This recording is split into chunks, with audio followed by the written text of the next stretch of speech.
এই যে কারেন্ট নাই তো ভালো, আমি আরো খুশি। প্রধানমন্ত্রী সহ সরকারি যারা আছেন, আমার দালাল বলেন, আমার কোনো অসুবিধা নেই। আপনারা তো দালাল বলবেনই, কারণ এগুলা বলার জন্যই তো আপনারা আছেন। আপনারা আমাকে দালাল বলবেনই, তাতে আমার সমস্যা নেই, বলেন সরকারের দালাল, দালালি করি, এটা আমাদের পাওনা। আজকে কারেন্ট নাই, কারেন্ট তো থাকবে না, সামনে তো আরো থাকবে না। এখন অভ্যাস করেন। প্রধানমন্ত্রীকে ধন্যবাদ, সরকারি কর্মকর্তাদের ধন্যবাদ। আরো জালেম হন।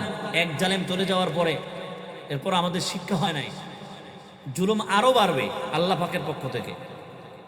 যেই জাতি তাদের নিজেদের ভাগ্য পরিবর্তন করার জন্য চেষ্টা করে না, সেই জাতির ভাগ্য পরিবর্তন আল্লাহ পাক রব্বুল আলামিন করে দেন না। এই জন্য এটা আমাদের কপালে ছিল।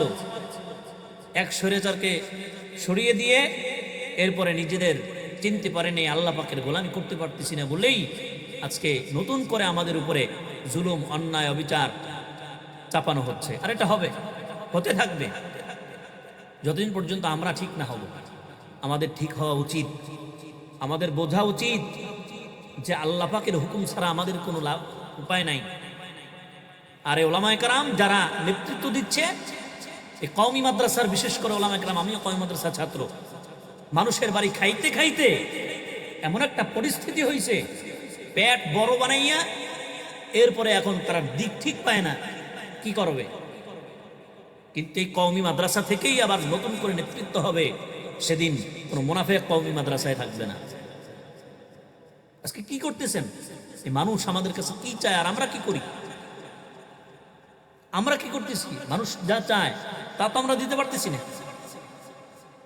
আমরা দিব কোন জায়গা থেকে? কারণ নিজেদের চেয়ার আর নিজেদের গদি আর নিজেদের পকেট ভরেই কুল পাই না। তা আমরা করবো কোন জায়গা থেকে? ইসলামের জন্য উপকার করব কিভাবে? আজ থেকে 50 বছর আগে এত কওমি মাদ্রাসা বাংলাদেশের মধ্যে ছিল না।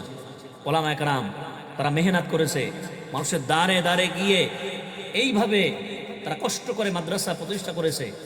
হাজারো হাজারো লক্ষ কওমি মাদ্রাসা, অথচ কওমি মাদ্রাসা থাকা অবস্থায়ও ইসলামের কোনো উপকার নাই। তার কারণ কি? তার কারণ হলো মুসলমান আলেম সমাজ দুনিয়া লোভী, দুনিয়ার জন্য তারা পাগল হয়ে ইসলামের জন্য, যে সঠিক ইসলামের জন্য সঠিকভাবে দেশের মধ্যে ইসলাম প্রতিষ্ঠা করার জন্যই কাজ করতে হবে, এটার জন্য কোনো মাথা ব্যথা নাই। তাদের ক্ষমতা, তাদের চেয়ার, তাদের এমপি মন্ত্রী লাগবে। এই হচ্ছে অবস্থা। করতে থাকেন, কতদূর করবেন?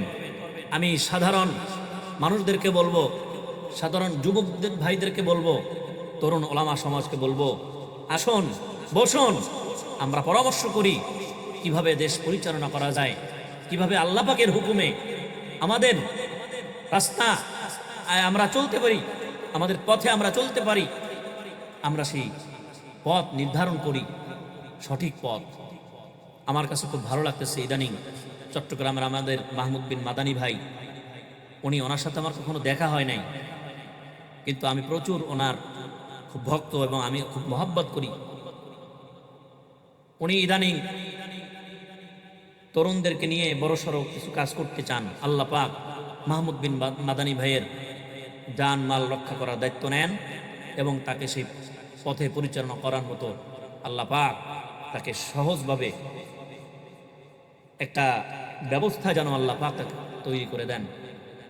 এরকমভাবে আমাদের মধ্যে যারা আছি, আমরা সিদ্ধান্ত নিই, আমরা পরামর্শ করি যে মুসলিম উম্মাকে কিভাবে সঠিক রাস্তায় নেওয়া যায়।